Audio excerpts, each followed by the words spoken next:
So the next session, two more sessions we have before we have the awards. This is Digital India. We are now going to be talking about empowering India, and towards that we have the NOFIN project. I think many of you must be knowing about it, the National Optical Fiber Network, which will be laid connecting some 250,000 gram panchayats.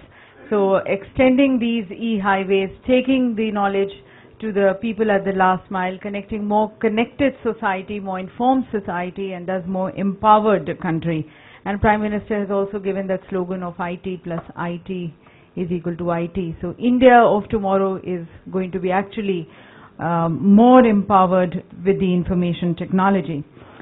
The challenges, of course, I think the experts are best to highlight that. We have the spectrum challenge in this country. We have the infrastructure, digital infrastructure need to be laid.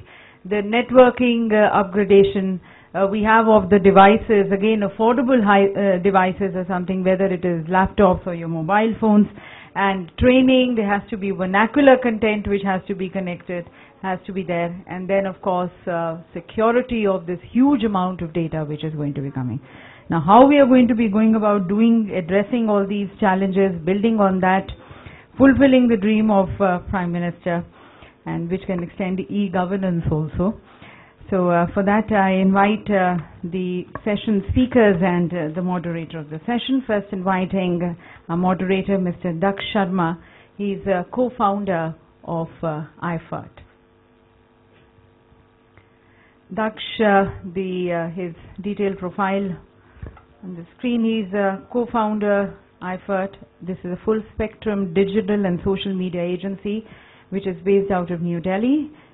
And over the years, this organization has been providing strategic consulting and advisory to brands across spectrum on the online platform. Inviting our panelists now, Seshadri, Director of Lonely Planet India Private Limited. This is a leading content development team, launched travel guides especially for the Indian traveler, digital as well as print. Inviting Mr. Satish Jha, Chairman of Eco Electronics Private Limited. He was there with us in the inaugural session. Just to highlight again, digital empowerment through education can happen with his project of OLPC, one laptop per child. And apart from just the education, it's more about imparting learning and taking it to each and every child and each and every citizen of this country.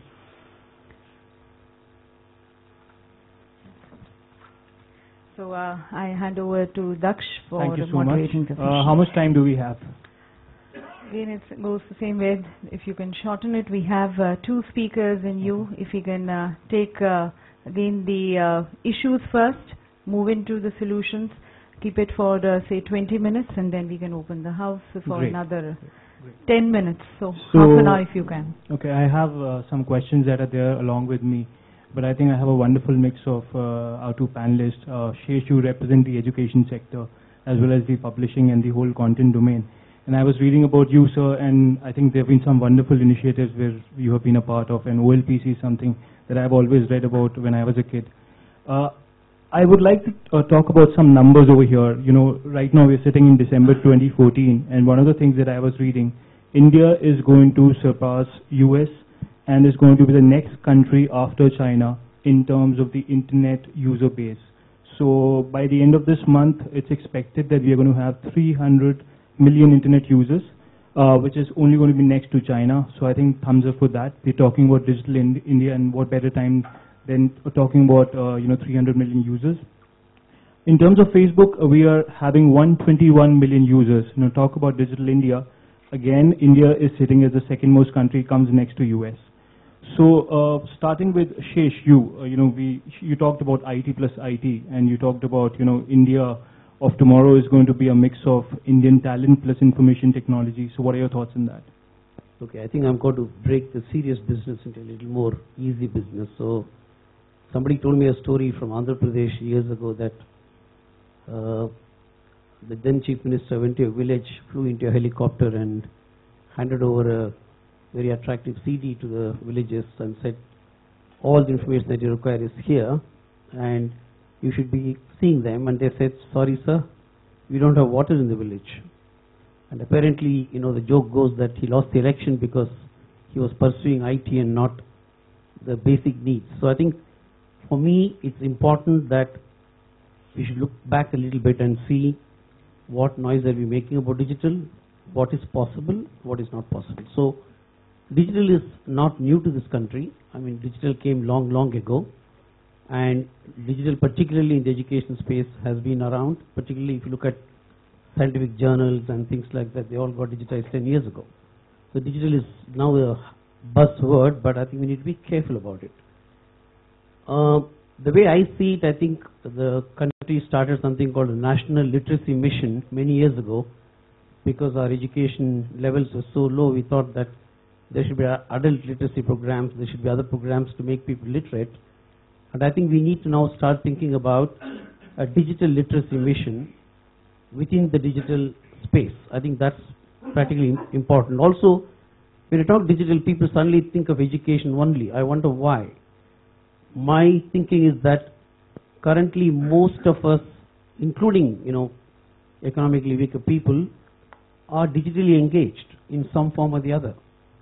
So I think there is going to be a situation where digital per se is going to be part of our life as we go forward. I'm not saying only about Kindle or Nook, or I'm talking digital in a much larger sense.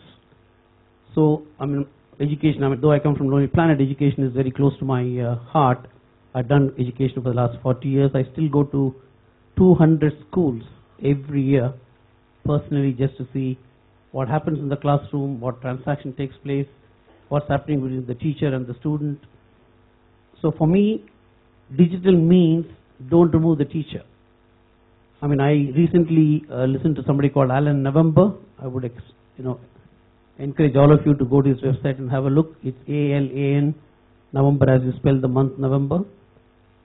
He asked a question, will there be schools tomorrow? It's a good question to ask. If digital is taking over and the students can go into the classroom and look at just those whiteboards and computers and tablets, where is the teacher going to be? So maybe he or she doesn't have to go to the school at all. So this is a very interesting questions that are coming up. So what about people's skills? Recently I was in a workshop where we were talking about, do we want our children to have one finger education? It's a lot, one finger education. Whereas 20 years ago we were talking about motor control, how to hold pencil, how do they write.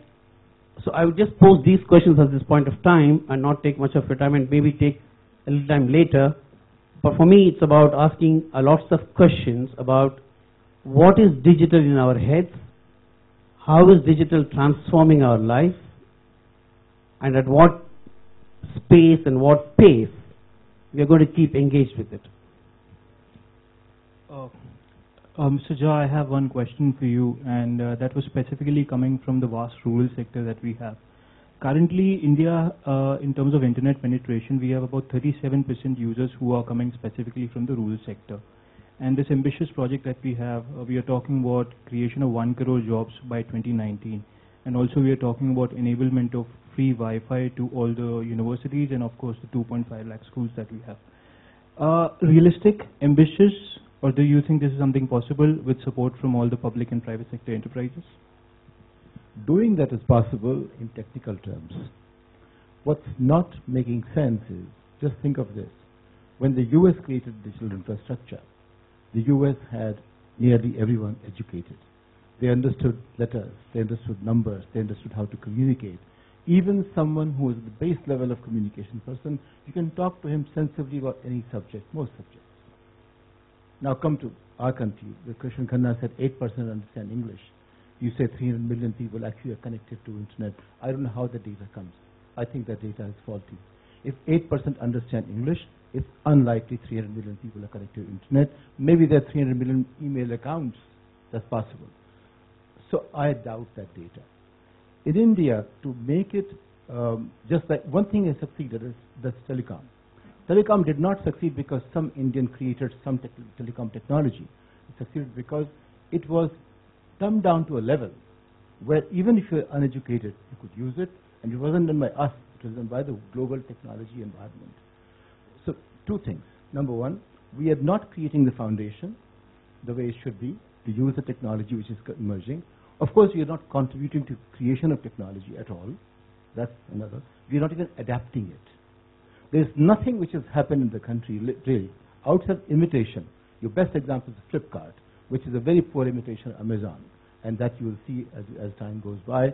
You cannot just live on your real estate property, etc., and therefore leverage that. So my challenge is this. You're talking about India. What is your India? My India is the last individual Indian standing who has nothing from this state in terms of education, environment. You talk of cleanliness.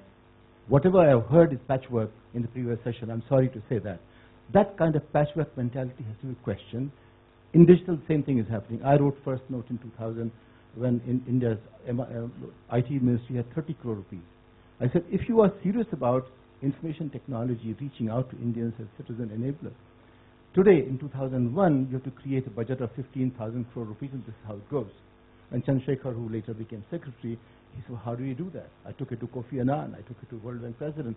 Nobody had interest in that, because those challenges will be our own challenges. India has to begin to address what is India's challenge. Is it only urban challenge? Is it only your and my challenge? You and I will solve our challenges even if government did nothing whatsoever about it. That's what's happening here. So digital challenge, the way Modi says, he hasn't a clue about what he's talking about. His advisors are not totally clueless about it. You've got to rethink about it. Rethinking will happen. Let's create the foundation first. You're not even looking at the foundation. So, don't you agree that this is for the first time that such kind of initiatives at a larger level are taking place? Before this, obviously, without naming the governments, talk about Clean India, talk about Digital India. Obviously, implementation is something that comes in at a later stage, but at least there is a discussion that is taking place at a larger level. There is 100% appreciation of the fact that there is finally a Prime Minister who picked up the issues. But there is a very little appreciation of the fact we do not know how to address any issue whatsoever. Anything, I want to ask anyone in the sitting audience, what is it that we have done in this country since in 67 years that we can say was done to any standard established anywhere in the world which will meet any metrics anywhere as such? Tell me one thing. Anyone. Question is for everybody. Yeah, can I answer that? Sure. Yes. We have done something without the government control, and that is IT. I'm sorry. Your IT is. I have opinion on that. I would. Yeah. I'll ask for your opinion.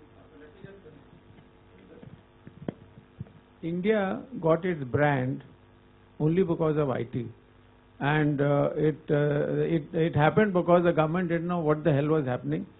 CDs were being sent, emails were being sent, money was coming in, customs was out of it, export inspection was out of it, all the government departments were out of it, Ministry of Commerce was out of it.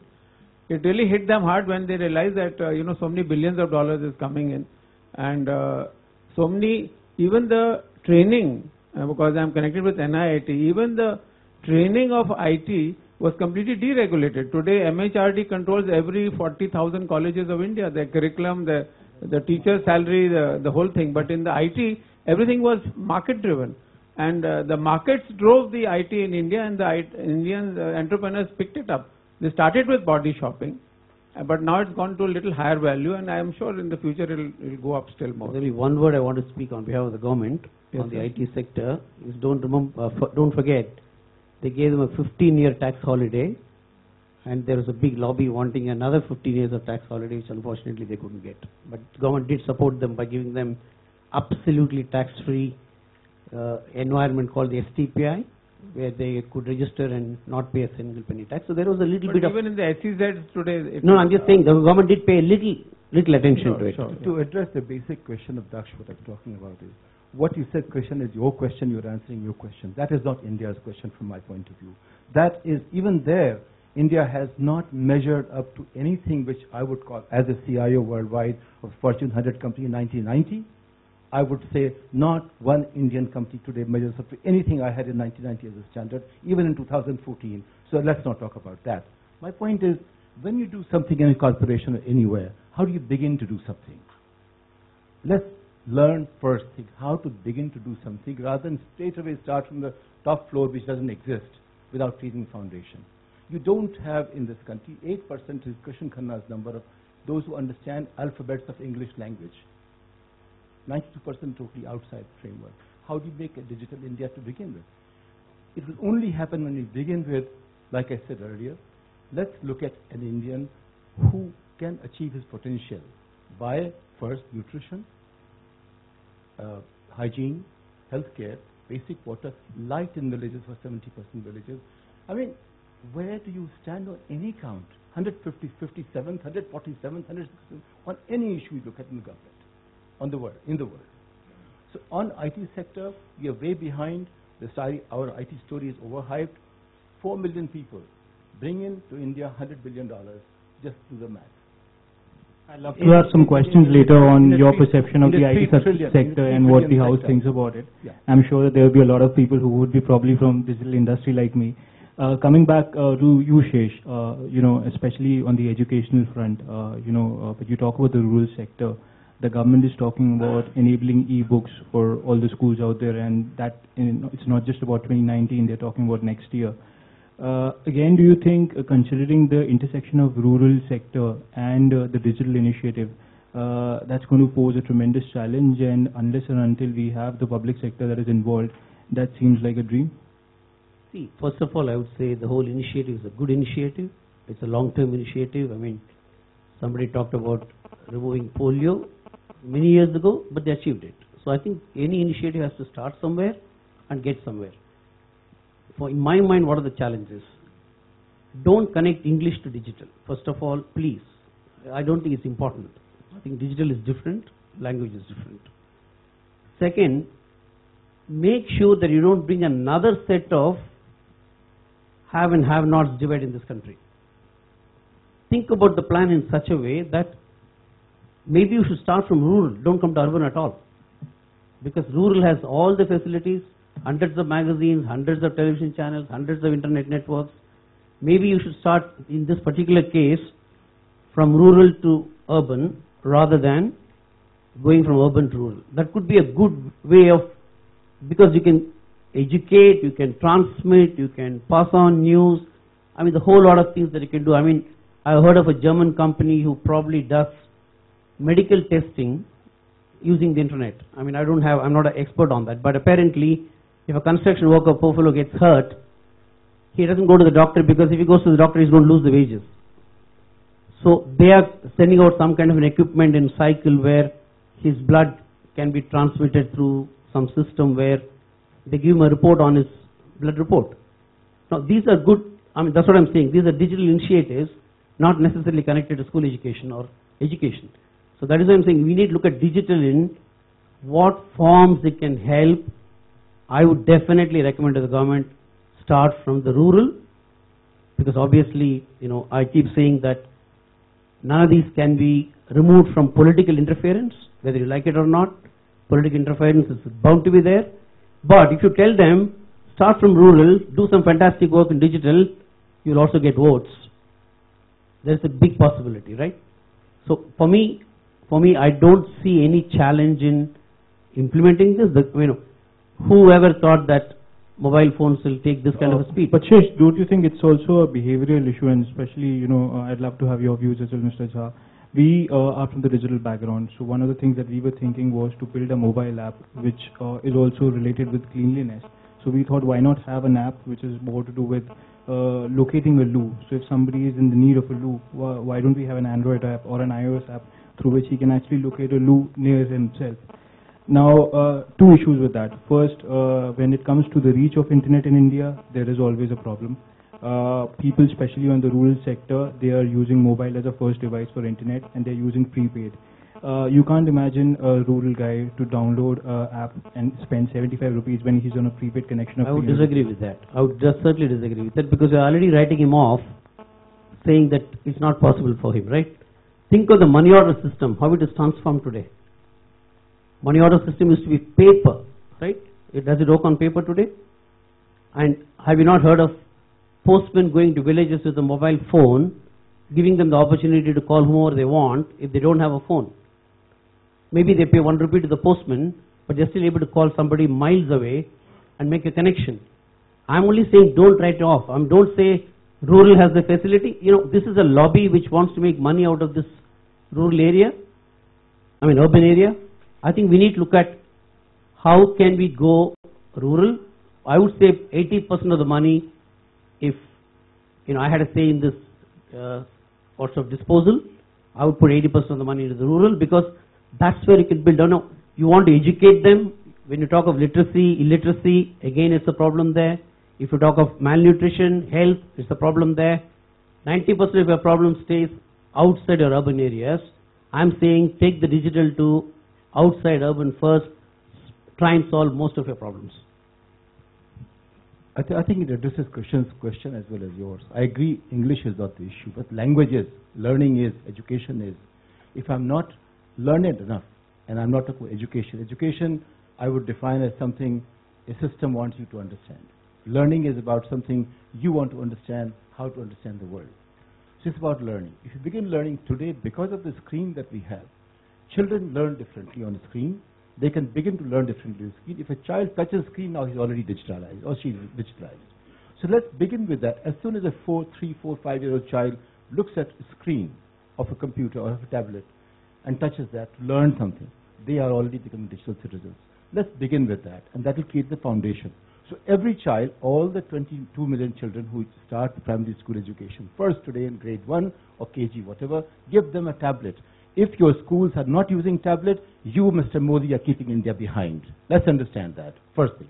So give every child a tablet to start with. That means that's meaning education. Your education is 100 years behind any education system that I have seen for the poor. I'm not talking about GD Goenka school, not talking about pathways. They are for the affluent. But for an Indian, 99% Indian, education system generally is way, way, way behind. So let's begin with that. As soon as you begin with that, you're creating foundation for the future. Then everything that Krishan wants and others want, that can be patched up. You are part of the new world. You haven't seen the old world. So for you, apps is a new language. You're excited about all apps. Apps are just one little tool of trying to achieve something. But if the foundation is there, you have come all the way up. Your gap between what is happening in the rest of the world's technology and you is, well, maybe a month, maybe just a day, maybe whatever. There is a little gap. Because they're imagining, you're following, by and large. Maybe some of them exceptionally are creating something here as well. But by and large, the tradition still is somebody imagines and we follow. There will be some exceptions, but a land of 5 times America or 4 times America's size just keeps following. How many have you contributed to whatever apps? Just take the data. So my point is, you're trying to talk about India as a nation becoming digital India. That question is different from apps question and urban question.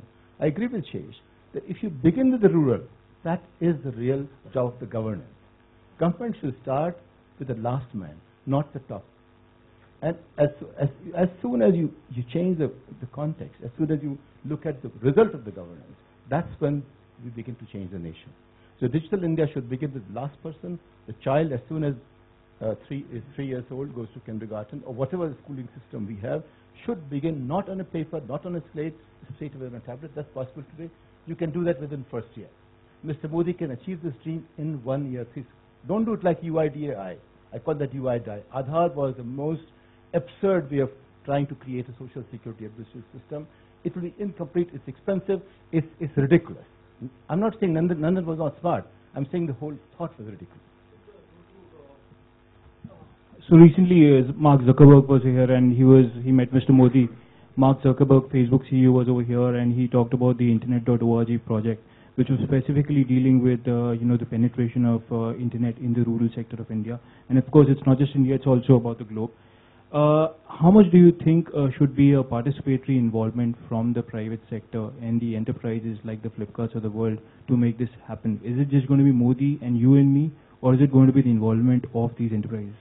Private sector doesn't need anybody's advice. They're entrepreneurs.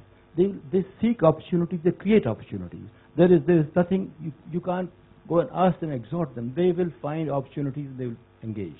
But those who are not at the level that they can engage, we got to address them. I think we need to look at commercial, education, digital, opportunity, there are lots of words, right? Let's look at a careful model. I mean, whole of India for vote bank has given away a lot of laptops. At the same time, let's look at an iPhone model. If you're in the US and if you took an iPhone on a Verizon or a AT&T, and when the new model comes, you have the option of a step up, where you can give up the old model and get a new model for a nominal fee. Now we could think of those kind of sustainable models where you make sure that the supplier gives you some kind of a commitment, not that you go to buy a tablet, throw it out, buy another set of tablets, causing environmental issues as well as cost to the exchequer. Do something where the model becomes sustainable. I'm not saying no tablets, I'm saying have tablets, but make it a sustainable model where the vendor just doesn't walk away with the money alone. He's also committed to continuous learning. We are saying learning is continuous, right? And if he wants to be part of the game, he needs to play the game along. That's all I'm saying, right? The other point I want to mention is that we can look at, for instance, if the moment you have digital, you can teach YouTube lessons, you can show labs, you can cut down on so much of cost, you can empower the teacher in terms of enormous resources, not just for education, for several things. The rural doctor can get absolutely updated information on what's going on in a particular area of medicine. So all I'm saying is use it effectively, and I think it's more important to first educate the uneducated than to continue to educate the educated. Sheshash, my point is this. We look at a little thing which is happening. I founded eHealthcare in 2000. It could do a few things. What does it mean? Has India become therefore eHealthcare oriented? No. Because we look at small example here, small example there, nothing really happening on the ground beyond we have learned to read the cover page of the book and we claim that we know the content. That's exactly what India has done consistently on digital space for the last 20 years. We read the cover page of the book, we stick with a written book. You can't write the book yet. You haven't learned how to write the book. You don't understand the damn content. You don't even acknowledge that you don't know that. You still claim everything and you have produced little because your contribution to the world is zero outside of being a good coolie. Thank you for that. But you're trying to now, considering we have a great Prime Minister, you're trying to become a country which can live its dream in 20 years. So don't make the mistakes we made till 2014, 18th of December. Start afresh. Don't make those mistakes we've done so far. Begin with planning ahead. Let's look at this way. Let's look at the child. When does a child begin to learn? Let our children learn for tomorrow. Let them learn. Don't educate them. Your education is rotten. Help them to learn. A child will learn in a way will beat the hell out of your knowledge and mine. I want my children to be better than me every time, every day. I want them to stand on my shoulders. What does today say? You learn what I tell you. My son told me when he was 7, he said he doesn't want to go to school. I said, why? Don't want to go to school? Of course, we go to school because we want to meet our friends. We don't go to school. Why? Because they don't let us be who we are. I said, why? They try to educate us. What is education? Education is what my teacher wants me to learn. What is learning? What I want to learn. Once you begin a nation of those who allowing people to learn what they want to learn, it will be a different nation. Today, you educate them to be in the British system, the Macaulay still is laughing somewhere. And that's what we have become. So I think this is the opportunity. And if my Prime Minister thinks well, he will ask all these people, go back to your drawing room, rethink, unlearn all you have learned, relearn about future. Let's begin to march towards tomorrow. Let's not be baggaged by we invented zero.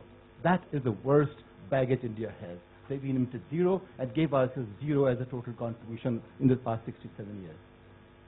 I think there will be some questions, but okay, I'd love to have some questions. So just from a common man's point of view, I'm a common man. I don't understand, although I'm an engineer, but fine. Now I wake up in the morning and to me what digital means is I have to go and get a passport made. Look at the way it has been done now. We have done away with dozens of copies. You go online, you pay online, you get the date, you go there, and within 45 minutes you are free. For me, that's progress, even if very small. So that's part of the governance, and that's what they're talking about. They're certainly talking about powering the citizens. Through digital. Yeah. Through digital, analog is this, Digital is something which is in the virtual world, For and a- you go there and do that. Sir, apologies for a moment, Yeah. don't get us wrong. We are all for digital. All we are saying is, the discussion today is about what is the digital plan that the Prime Minister I'm is coming to proposing, and all we are saying is, what are our thought process as to how this digital engagement should be rolled out in the country. We are not challenging saying No, no, I'm digital not. is good or Yeah, I was digital. coming to that. I'm all for digital. No, what I'm saying is that you have all of us sitting here have been in the position of governance and strategy forming, as I have been. There need not be a utopian plan all the time. You can make the plan on the way forward. Have the plan, move on, and keep on improvising on it as you move on. Even if you have a long-term 5-year, 20, as Mr. Jha said in the morning. Now, this was an urban example. We do CSR in, we have a plant in Hardwar. I belong to the Hero Group. So we have a plant in Hardwar and we are doing CSR work in 3 villages. Now that village doesn't have a school. So we have opened up a development center where there is a internet, and 1st to 10th, there's a classroom. Your question, sir. No. Okay, I think it's more of an observation. We'll, Fine. I if can you could just stop complete your speaking, question. that's okay. There's one question from your side, sir. Well, you have already stopped me. I just wanted to add to his point, if you permit me. You see, I wish this message reaches to our HRD minister that as you are making, never make anything compulsory. Imposing of things is never done. You don't impose anything on your children. Let them do as a registered free learning. I have seen this system in US. Nobody imposes anything to anybody. What I want to come very briefly with the HRD ministry, as they have made Sanskrit in all their schools, why do not they include the digital subject as the right from the school level? So that the people, sometimes parents do not know how to operate the latest gadgets, at least, and they learn from their children. Let them learn right from the school days, and they will inculcate the interest. Dr. Goswami, this is where India has a problem, and let me submit my thought to you. In NIIT taught India's Joint Secretary's Fortran programming. What a waste. They didn't even know how to think about it. What you said just now is not required, because if a child begins to learn on a tablet, all you said is not required. Because you're still thinking from 20-year-old perspective. You begin to think ahead. Once I have my tablet, I don't need any of those things. It's already digital. The touch is digital. I learn digitally. I don't need any of things you said. Just by doing, but of course, don't make it like mandate. Mandating anything is anti-democratic. Let's understand. Anyone who mandates is anti-democratic. Governance is not about mandating. Governance is about engaging. I heard in all the panels, because our mindset is designed to think in a certain way. Policing and this and that, etc. Civilize the police. Police doesn't behave like a civilized member of society. Policing, IPC, is not a civilized, here some lawyers must be sitting and they might question me, it is a totally uncivilized IPC that we have. And whatever we are seeing, dance and drama, is our learning process we are going through. We will learn, we will grow up, but we haven't yet begun thinking as a civilized society, which digital world can allow us to become a little faster, better, sooner.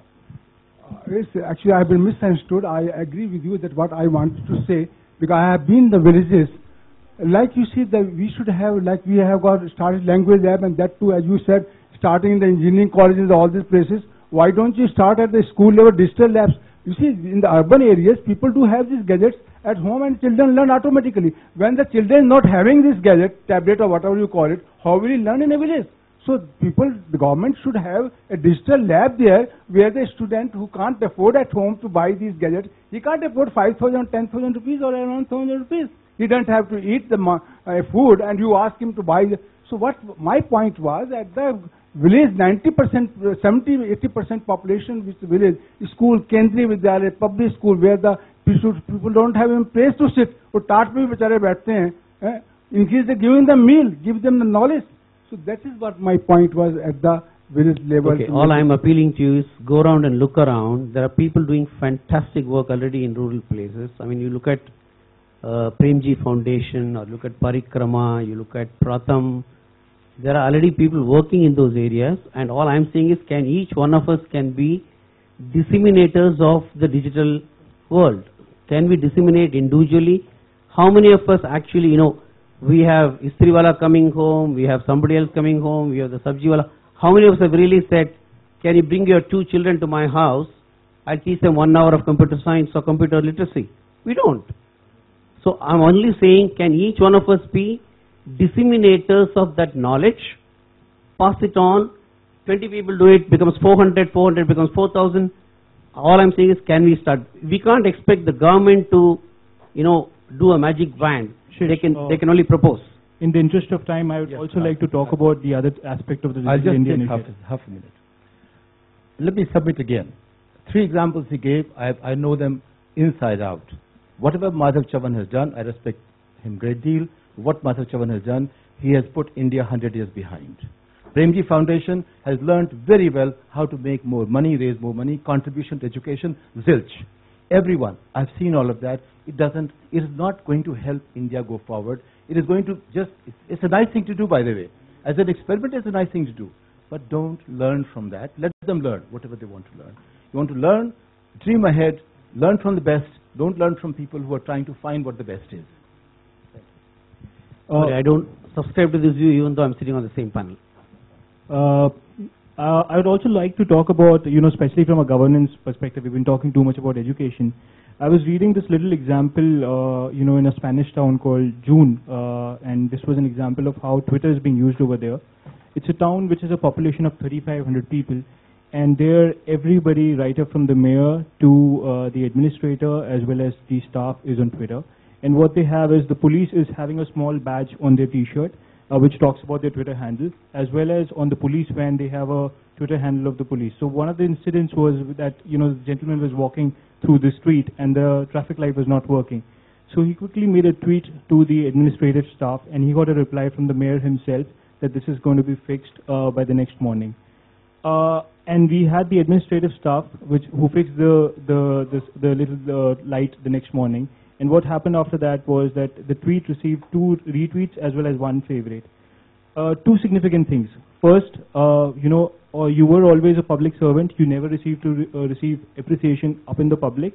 Secondly, because it's all in the public that is happening, you are now being forced to react.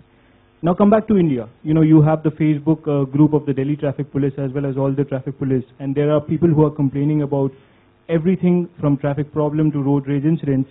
Question is, how can we solve these issues over here? Are they being looked at? Or is it the problem of scale that we as a country face? Well, I will take you back to Vivek Kunta, Anish Chopra.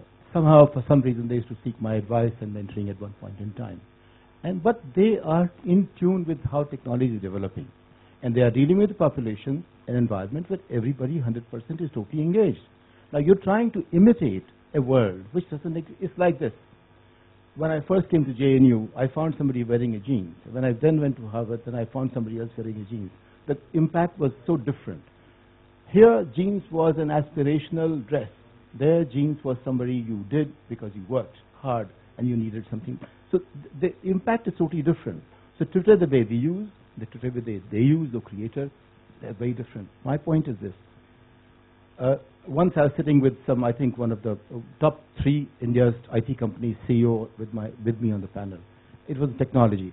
And he said, no one can teach us technology. I said, listen, I put him a pat him on the back. I said, listen, my friend, I hate to disagree with you. But the fact that you said this, it already says you are 50 years behind the curve. Because technology is something we learn all the time. And you would understand technology at the level using iPhone. But it's being created as somebody who imagined what iPhone could be, began with iPod, whatever, etc., the whole curve. So you are at least 20 years straight away behind in thinking as the chairman of one of the top 3 companies of India that we all are proud of. Can you believe that? So that is the gap. The gap is 7 generations in thinking. We have to get out of that. So what you said is exactly, in practice, 7 generations of gap. I'm not talking about elites. You and I can learn something about it. You and I can use something. I'm talking about India, the 92% India. How do you bring them here? That's the question. If your question is 8%, I'm the wrong person to be sitting here. If the question is 92% in India, yes, you have to begin to think differently. They will do that same thing once the environment is created for them. Ecosystem is created. I'll give an example. V.G. Rajadhiksha was a major R&D person in India. He was R&D of Hindustan Lever, which had the best R&D.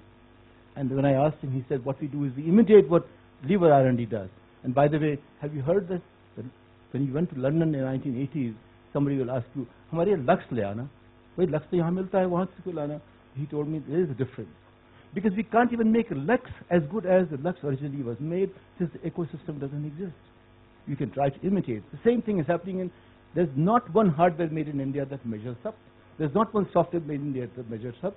I have been through the process. I was chairman of James Martin Company in 1990, and I went through the whole re-engineering process. I saw the gap. I was appalled. Same appalled nature when I talk to people today about technology and see what's happening there, what's happening here. 7 generations gap in thinking. That's what India needs to address. Shesh, I'll just have your point as well. Yeah, actually, and in I fact, want you to, basically I didn't understand your question. And Are I'd you just talking like to about add one more digital question. space or a social media? Yeah. What are you talking about? I'm talking more so about the social media space, especially coming from the background that we have. Today, we are exchanging a whole lot of information between ourselves through all the Facebook groups, WhatsApp group, and we know that this is the movement that the government is talking about. What is it that we as citizens should ideally do to propagate this movement at our level, especially on the messaging and the communication perspective? I don't think we need to do anything at all. I'll just give you a quick story. Is that I was at Madurai recently and I said I wanted to buy a bag, but I wasn't sure whether the friend of mine to whom I was buying would like it. And the store guy said, why didn't you WhatsApp your friend? He took a picture, WhatsApp it. In 2 minutes, this boy came back and said, I like the bag. We don't have to teach them. They are learning because the environment is conducive for them to learn. So I don't think there are any challenges. Now, we don't have to go about telling everybody, do you have a Facebook? Do you have a Twitter? Do you have this? If they like it, they will embrace it. If they don't like it, they're not going to embrace it. So I don't think there needs to be a serious education on that score. Whereas I'm saying, do literacy. I'm saying, do digital literacy program. How to be responsible on Facebook. Those kind of advocacies where, there are people who are first-time users who just completely taken by this. They don't understand. I mean, the reason why I started off by saying, please look at Alan November's web page is because he told me a shocking story that anything that has been on the internet from 1996 Is being archived. is visible to public. Yeah. You just need to know how to go after it and get it. Anything. You may think that you have closed down your website, you have closed down your business, you retired from business. The reason why we are saying this to children particularly, and those of you parents, please listen to me carefully for a minute. Today most colleges, when the child applies, has a back office where they're checking out on the child's behavior on Facebook, on Twitter, what kind of a child, what kind of usage they have done, even before the admission process begins. So he was educating children saying how responsive. So his message was, every school happily says, we have got firewalls in schools. You don't need to have firewalls. You need to have education of how to use computers more responsibly rather than putting firewalls. So that answers your question. Shesh and Mr. Jha, I'd like to interrupt you. In the interest of time, I'd love to open the house for questions, and with that we'll wind up our discussion. Right.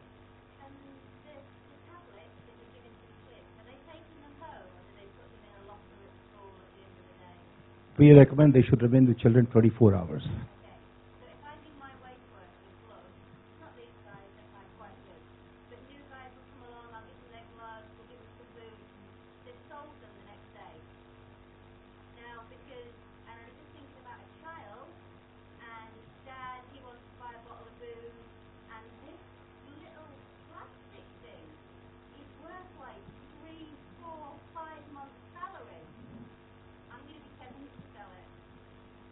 We have 3 million distributed at one time when we saw the data. Less than 100 were missing worldwide that time. And I would say if that doesn't happen, that only happens when you have a laptop which is useful for an adult in an urban setting. Rural setting is just unlikely. I think we'll take 2 more questions. Any more questions? I just want to say, because there is from waste management you talked about, there's one interesting term people are now using, digital detox. And quickly let me get digitally detox.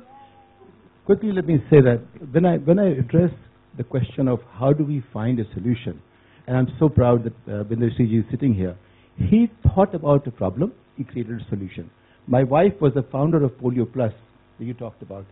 She did something very interesting. Polio Plus did become, for whatever reasons, the only program that succeeded in India. Now, we have to go and understand why these 2 people succeeded and try to understand that. In our setting, Success in other settings doesn't inform me. Success in our setting is what we are looking for. And thank you. Good to see you here. We have one more question. Yeah, apart from what you were talking about digital literacy only, what we have concentrated till now, and we are talking about extending a laptop, giving a laptop to a child. Apart from that, what are the other challenges which are there towards this program, this entire? It's not just about digital literacy. Right. It's much beyond. Yeah, I mean, that's the actual basic problem I have, because the moment you put digital, everybody says laptop and tablet. Please, I'm only recommending that start thinking about digital more holistically, not digital to laptop and digital to tablet. I would say that as consumers, we see what we see, and that is what is important to us. You access your laptop, your tablet, your screen is the window to the world. So you are concerned as a consumer only with that. But behind that is a whole huge infrastructure that you don't see. It's a very complex infrastructure. And that is what number of private initiatives, large companies have done. Governments haven't done that anywhere else. In India, if government gets into that, that will be a horrifying story from my point of view. It should be done at the governance level. Government has to do that. But at the level of learning and me becoming, or each of us becoming a competent citizen, learning technology of the times we live in, that is entirely an initiative. That's the citizens' initiative, private initiative, your and mine, not government's initiative. I think we'll have one final question.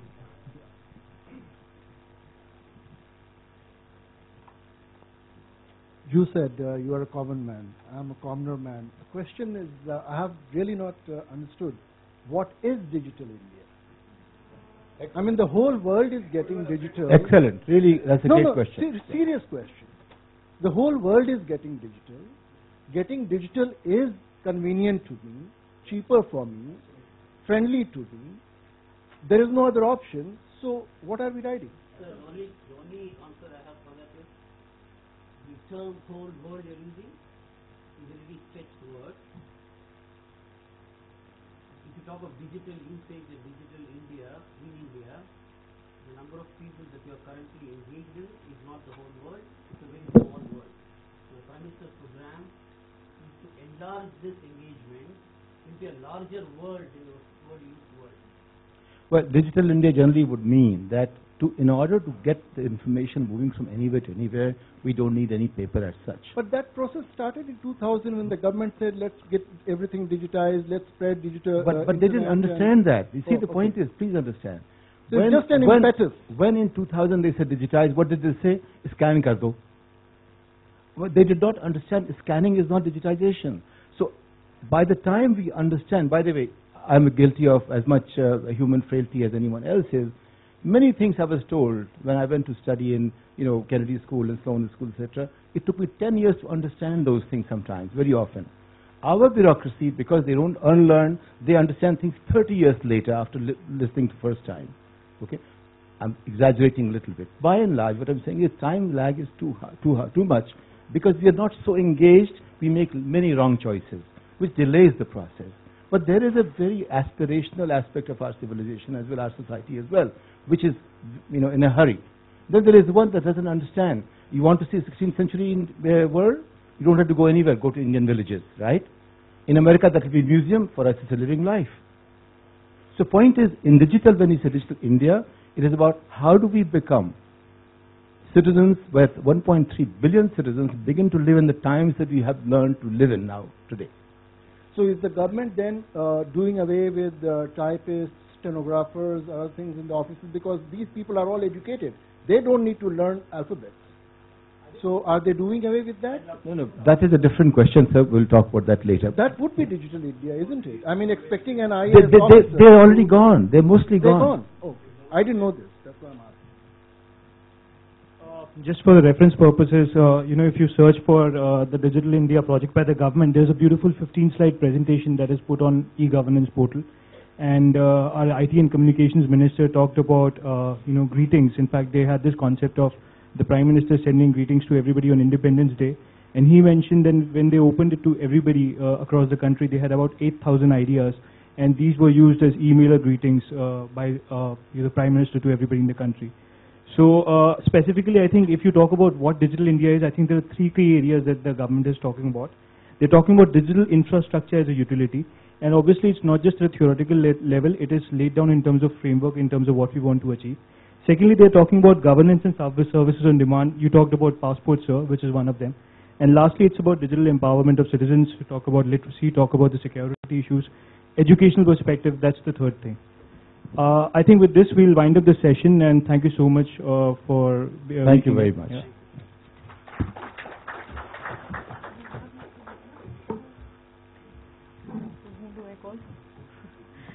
May I request Mr. Ansari to kindly present the mementos to our speakers.